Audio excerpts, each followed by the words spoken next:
Hello everyone, welcome back to a new episode of Metroid Prime 4 Beyond. Last time we left off, we got cool psychic powers. Hello. Ancient Lemorn Stone Gate. Composed mostly of umozanite, its curve and cross-sectional consistency suggests precise machining. It leads to Soul Valley. Thank you for that. Now we just need to make sure there's... Ooh, hello? Nothing else here. To the Lemorn headed for the Temple of Memory, gaze deeply, listen carefully, calm your mind, and take the first step here.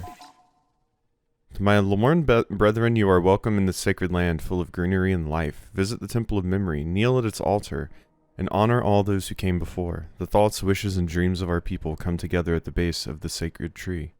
We hope one day that the bounty reaches far and wide. Excerpted from the first slate. The first steps. Cool. Okay. I don't think there's anything else around this particular spot, but up here I wanted to examine you. Ooh, there's not like a range on it as badly this time.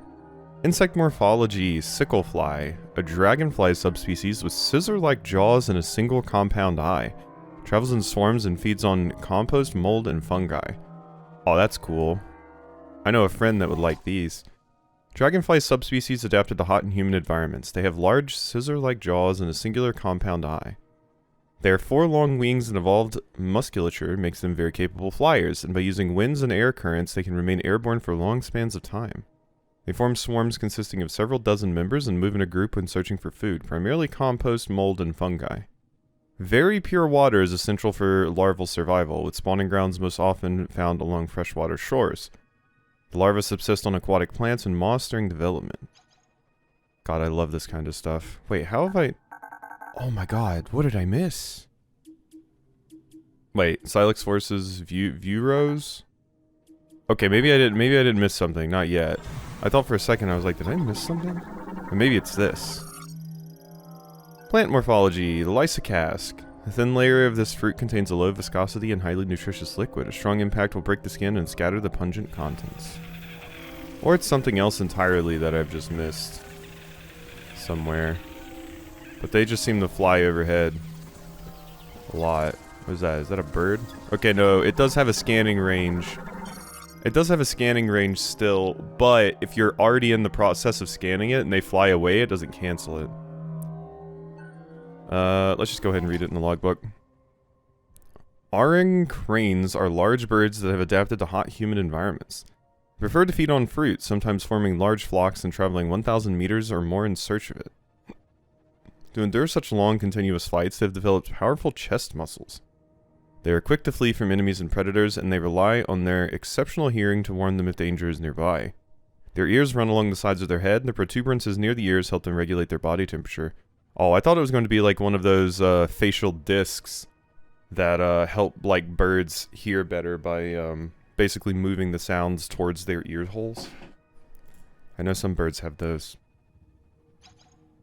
Okay, that was the first one. Here I was thinking, I was all worried. It was just that one.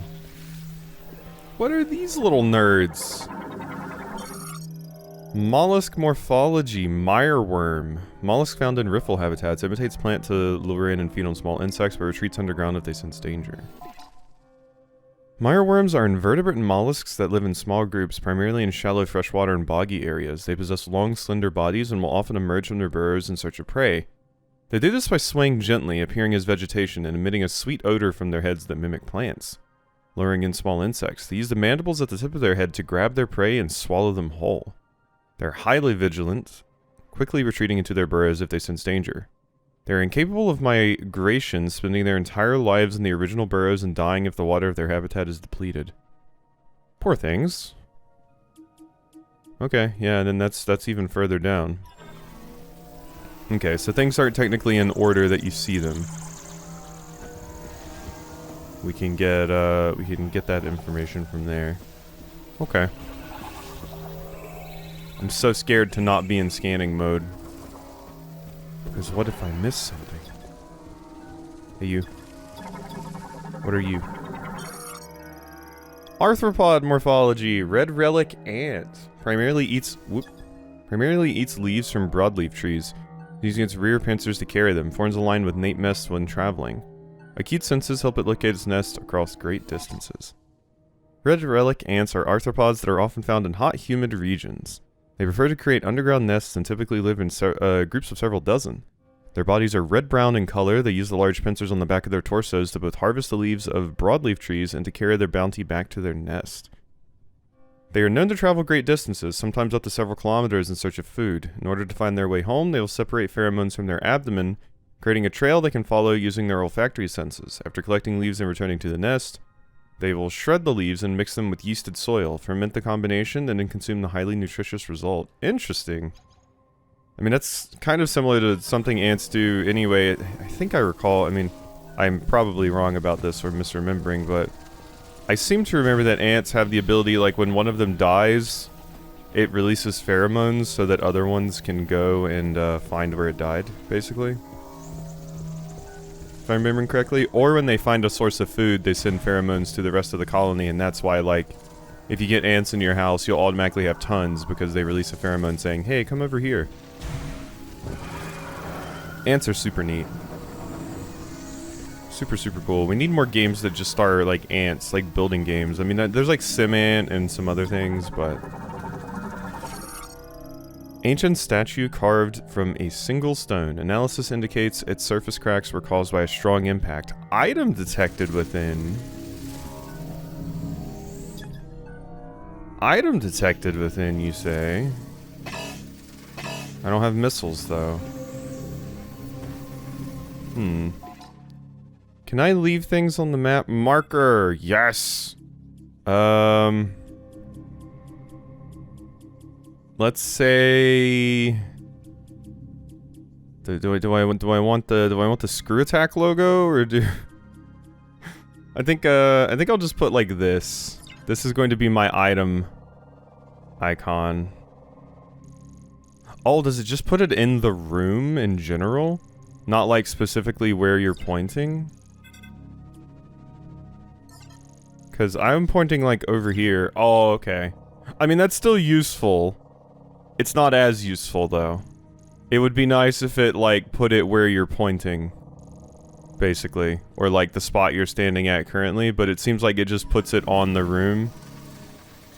What if there's multiple things to do in a room that I want to mark? That's really weird that it works that way.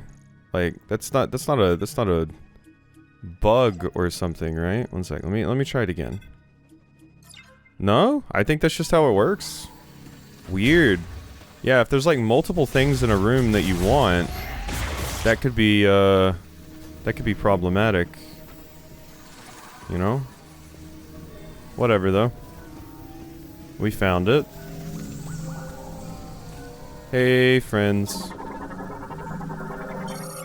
Crustacean morphology. Shimmer strap. Variant of terrestrial crustacean parasites that live on wood surfaces. It is immobile and primarily consumes sap. The tip of its tentacle is a luminous organ.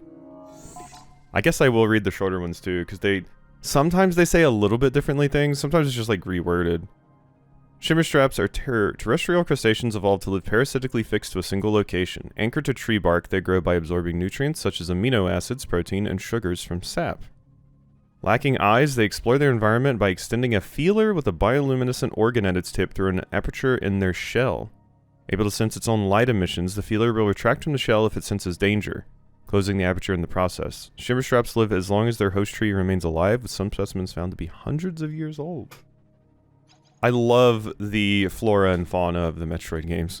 It makes me think of like... Which I guess it's more like... This game makes me think of Metroid, but...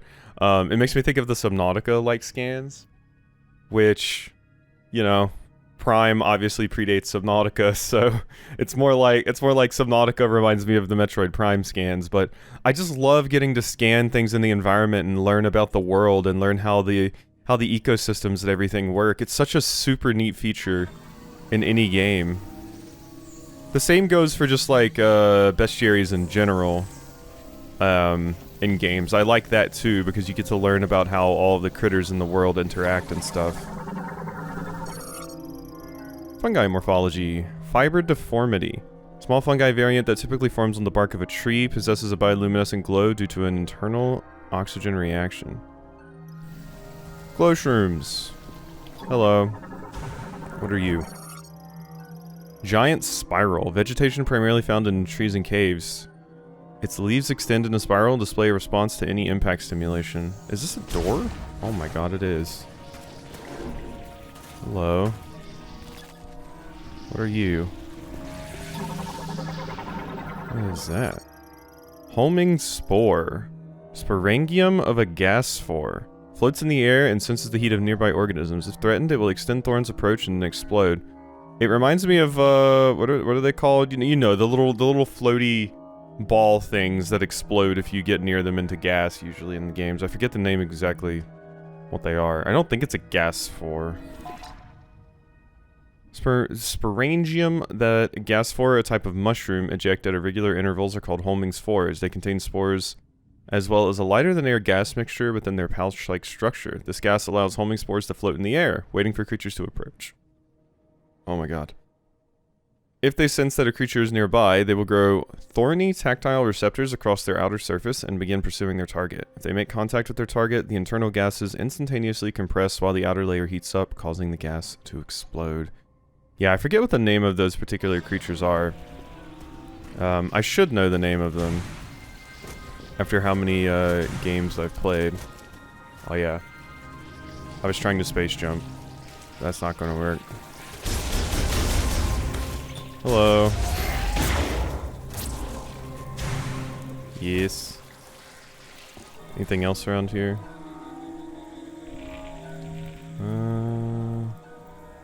Not seeing much. Okay. Hi. We're not going to be doing that. Gotcha. Gotcha. Alright, this was something. Look at these little crab friends! Or no, they're beetles. Glister beetle, a beetle possessing bioluminescence. As a species, they tend to group together, emitting considerable light and making themselves easy to spot by predators. Glister beetles are insects that have been classified as beetles due to their rigid forewings. They possess an internal photophore and are known for their extremely docile disposition. They tend to gather in groups and share feeding grounds, using the mandibles on their head to peel away bark and harvest the sap beneath. Chemical reaction of photoproteins and enzymes allows them to emit light from the photophore in their abdomen. They use this luminescence as a means of communication within their groups, but when several of them are emitting light at once, it also makes them easy to spot by predators. Poor babies, little lightning bug beetles. I want one as a pet. God, I hope Samus gets like a room and I can capture some of the cute buggies and stuff and put them in like a terrarium. Wouldn't that be a neat feature? Like back on my gunship, you can decorate it with like little critters and friends you find on the various planets. Would possibly be dangerous though, because taking a creature from one planet and, you know, putting it in another planet, it gives the opportunity for things to be invasive and all of that. But if I was never going to leave the planet with them, I would be down. One last look. Some would say I'm being overly cautious with them this time. The scans. Oh, music.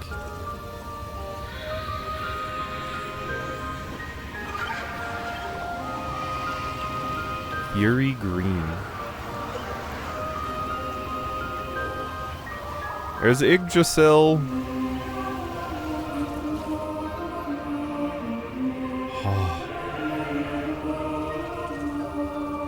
Oh my god, I love Metroid music so much. It almost sounded like Phendrana Drifts there for a second was starting at the beginning. I think it's a particular instrument they're using at the very beginning. The tinka-tinka-tink-tink-tink, that one. Hello. Whoop. Oh wait, that's already the crane I've gotten. Okay. You, though. O Lamorn, gaze upward and behold the sacred tree, blessed by the Temple of Memory, a shrine that preserves and protects our memories and wisdom. From the first day we Lamorn set foot in this jungle, the sacred tree has been here. It bathes in the light breaking through the treetops, reaching high into the air, appearing to almost strain against the sky yearning to carry the thoughts and feelings it holds ever higher. Open your heart and your mind to the sacred tree and become one with it. Excerpted from the second slate. I found the second one! This is like the stuff in, Hunters that I missed so many of because you basically had to be in scan mode all the time to ever see them because they were invisible otherwise. Wait, was that something? No, that's just a green vine. And a friend I've already examined before. These little babies. Okay.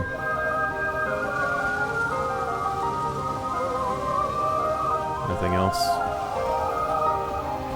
God, it's just so pretty. And with the music, too? Ugh. Disgustingly beautiful, honestly. In the best way possible. Hello. Oh, look at you! Reptile morphology. Glottogropper. Carnivorous reptiles that move using wings and powerful legs. They burrow underground to wait for prey, then emerge and they detect vibrations. Their long leggies make me think of the birds that, you know, usually have, like, similar long leggies like this. Like, they have two big leggies and then their body is just up on them. Not like an ostrich, like smaller ones like cranes and various things like that. There was a bird I saw at a bird show recently that was really cool because it was this particular looking kind of creature, but it basically walked up and would grab things and then pick them up and slam them on the ground to like stun them and then eat them. It was really cool. They did a demonstration by giving it a little dinosaur toy and it would repeatedly just throw that on the ground. But there's also ones, I forget what kind it is, I think it's in, I think they're native to Africa. It's something crane. And they just have like super long legs and they just stomp on things to kill them. Like they have super long legs, they're just walking and they see something and they're like stomp. Reminds me of those. Glottograppers are carnivorous reptiles who primarily feed on other animals. They are ambush predators, burrowing beneath the ground and waiting for prey to approach. Of course, none of the cranes I know of do that. When they sense the vibrations of prey through the ground, they will swiftly emerge to launch sharp needles from their mouth. They have two extremely powerful legs, which they can use to launch themselves into the air up to 3 times their own height. They can then use their small wings to control their mid-air positioning, making it difficult for prey to track their movements. Okay. Whoop, I whiffed. Okay, I whiffed again. Okay, you know what? There we go. There we go. Totally whiffed. It flew like right by the thing's head. We need a bath, Samus. Ah. Yeah, nice bath. Good bath time. Is that something? It sure is. These pinwheels? Epoxid. If it senses an approaching organism, it closes its petals and hardens to protect its ovaries. Fair. Gotta protect your ovaries. Hello. Huh.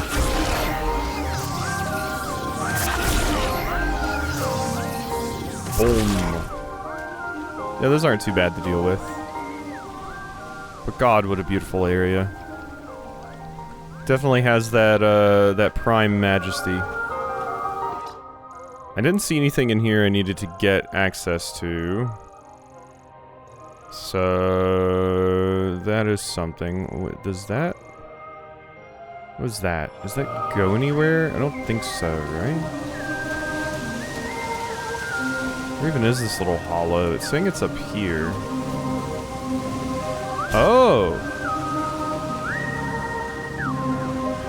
Okay, I've gotta... I need to be able to hear that sound effect better. Because that... I walked right past it. Okay, I turned sound effects down. Let's turn sound effects back up. We just want music down. Yeah.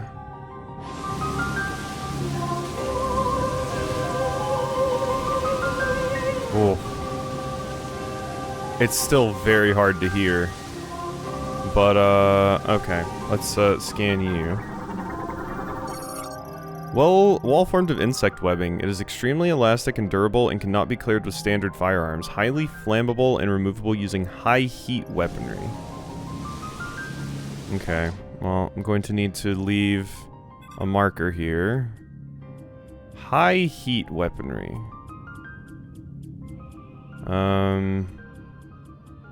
I mean, I'm gonna put a thing here saying there's an item.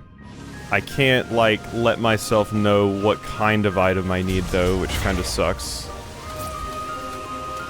Like, I can't be like, hey, like, if I could, like, change the color of the marker and make it, like, red, that would be a fantastic feature. Like, then I would know, oh, okay, this is a high heat ability I need here, or this is an electrical ability that I need here. That would be phenomenal, as an added benefit. Nintendo's usually pretty slow to do big sweeping updates for things like that, though, I feel, in most cases. I mean, look at how long it took us to get Make X in Animal Crossing.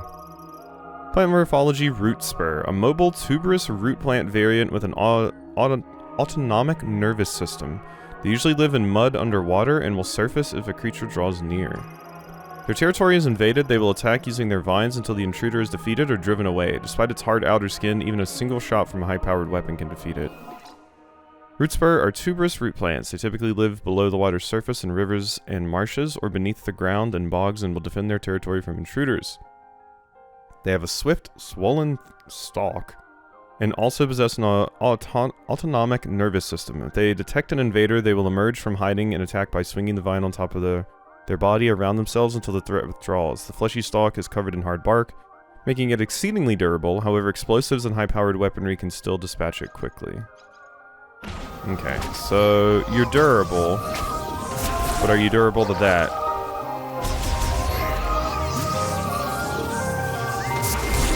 Come out of there. Huh. Okay, I see what happened. I didn't hit the gooey inside bits. I accidentally hit the armor. Hello? Wait, is that scannable? Oh my god, it is. Sacred Tree of the Lemorne. Age estimated at over 6 millennia. Analysis indicates that it has absorbed and stored massive amounts of psychic energy. Okay, well yeah, that would be useful for me, I think.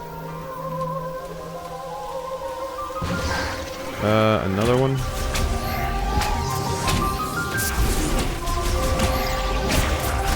Okay, it's gone. Anything else to look at around here? Since I missed that web last time, I've got to be very careful about things. Already almost missed an upgrade. I would like to be extremely thorough. Yeah, there's those. I think what was just making those noises were those little plants I found. Yellow. Have we still not, like, found an actual, just, like, save room? Kind of crazy to me. That's taken so long for something so basic. Pretty sure I hear something up there. I'm guessing it's that big purple thing. But I hear something going.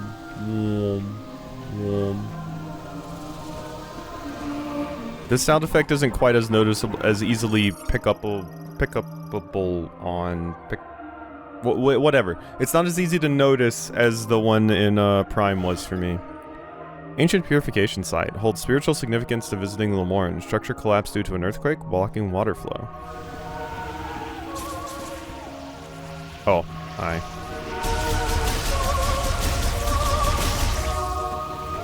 It is neat kind of having the motion controls on for this, because like each time I shoot the cannon, it's actually like it has recoil.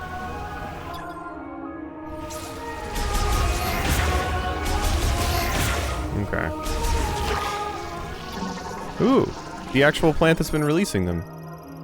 A gas for fungi variant. Its Parostracum is extremely Stracum. It's extremely hard and cannot be destroyed with a standard beam, but it will open up to release spores. Yeah. Gasphore are a type of mushroom that mainly inhabit hot and humid jungles, growing on surfaces like tree trunks or rock cliffs. Their periostracum remain closed until a sporangium is generated, at which point their peristracium opens and ejects the sporangium into the air. The peristracium is extremely hard and cannot be destroyed with beam weaponry. The soft tissues beneath the peristracium, which are exposed when a sporangium is ejected, are vulnerable to damage from beams or other weapons. Gasphore can be destroyed even while their peristracium is closed using high-powered weapons, which I do not have access to right now. Open up. I dare you. Does it know? Okay, I was about to say, does it know I just have this thing charged and it was refusing to open? I was like, wow, what a smart creature. Ooh, almost missed you. Immerse your form in the sacred waters. The temple of memory shall then bless the purified Lemorn. We have to baptize ourselves? To my Lemorn brethren, you are welcome within the sacred space, though you must first cleanse yourself. Collect the holy water from the spring, rain it down upon your head with both hands, and become purified. May the sacred tree always be with you. We straight up have to do a baptism. No, I'm good. I've unfortunately already been baptized when I was younger. I don't need another one. Especially not in my video games. Hello, what is that?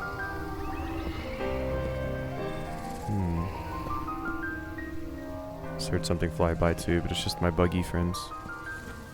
Okay. Well, I'm going over here. Yeah, these are the noises I was hearing. Ancient Lemorn sculpture carved from single stone with identical dimensions to similar statues. A receptacle for a psychic moat is built upon its forehead. How does this work? Huh. Ah, these.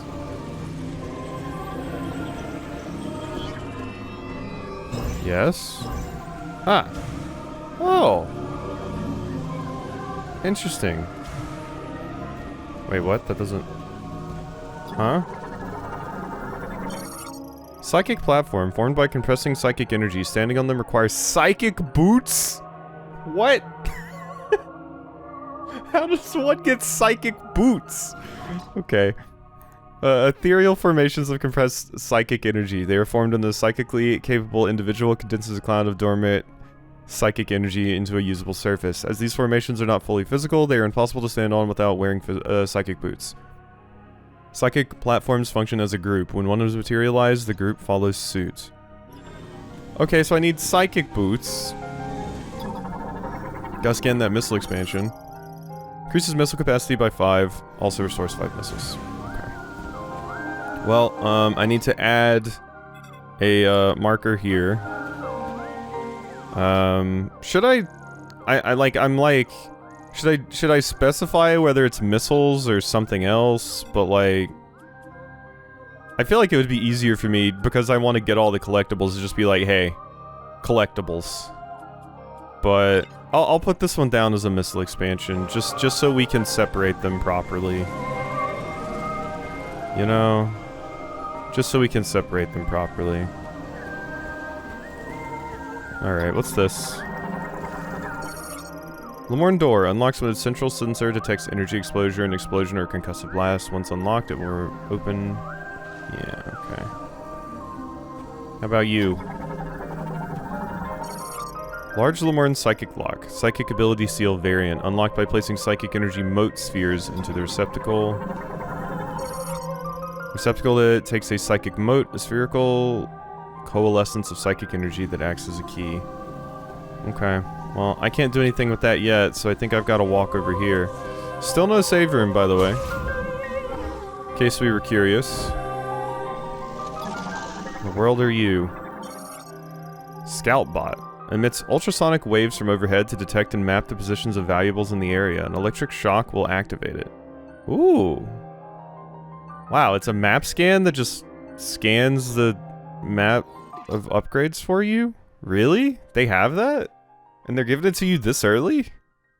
I mean, it looks like they're just in key areas, but I'm used to that being like a late thing in Metroidvanias, where like you get to the end of the game and you find a character that's like, hey, I can tell you where all the stuff is. Scoutbots were created during the machine era to find precious resources. Once deployed to an assigned area, they perform scans using ultrasonic wave reflection. The data is then fed to a linked map, displaying the location of mineral deposits and other valuables. Most Scoutbots were left to weather the environment and due to natural degradation may no longer function. But this is clearly a thing that we're going to be encountering at some points in the game. But, alright, we probably need to go ahead and end this episode off here. Because I gotta get it up. So, hope you enjoyed, and I'll see you next time for some more